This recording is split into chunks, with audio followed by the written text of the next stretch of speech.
Dans mon dos, derrière moi, se trouve une citerne qui est une réserve d'eau de 30 mètres cubes qui est installée ici au milieu de la forêt pour permettre, en cas d'incendie, aux sapeurs-pompiers de prendre de l'eau et d'éteindre rapidement, plus rapidement en tout cas que si on avait dû aller chercher l'eau ailleurs, d'éteindre l'incendie. Notre objectif, pour être très précis, c'est de mailler le territoire avec plus de 200 points d'eau qui couvrent l'ensemble du département.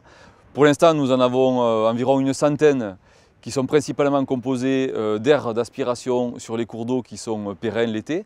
Et puis, dans les zones arides comme le plateau sur lequel nous nous trouvons, nous voulons amener ces citernes. Donc c'est une réserve d'eau, 30 mètres cubes, qui est utilisable en permanence. Et puis il y a des petites mini-réserves retenues hivernales qui sont constituées également en bordure de forêt, pas loin des ruisseaux, qui sont remplies lors des épisodes cévenols que nous connaissons dans le département et puis qui peuvent être utilisées ensuite dans les périodes sèches. Il ne faut pas hésiter à donner pour la nature et la préservation de l'environnement.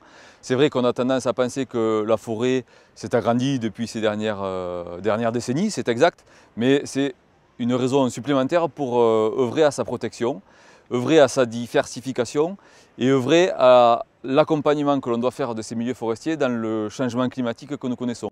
La forêt du Sud-Charente en général et ici en particulier, effectivement, on a une série de feux criminels, de départs de feux criminels.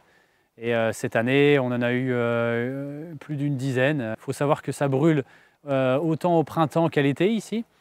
Et donc au printemps, c'est humide. Voilà. Et donc ça signifie qu'actuellement, les pompiers ne pouvaient pas rentrer dans le massif forestier. Et donc grâce à Forêt de France, la revue Forêt de France, où il y avait une publicité sur l'appel à projet, on a résolu un problème en candidatant. Ça a été assez rapide en fait. Au bout de 3 mois, on a eu la réponse. Donc ça a été très chouette. Et du coup, ça a correspondu avec la période où on lançait les marchés. Donc ça rassurait la commune. On est dans une situation où la forêt, on a très peu d'accès et que le fait qu'on puisse permettre aux secours d'accéder au plus près du feu, donc c'est l'attaque du feu naissant comme ils appellent ça, c'est capital. Et des communes rurales comme le Brissou-Barbezieux ou Poulignac ont du mal à faire face à ce niveau de dépenses. On est à un niveau de dépenses importante.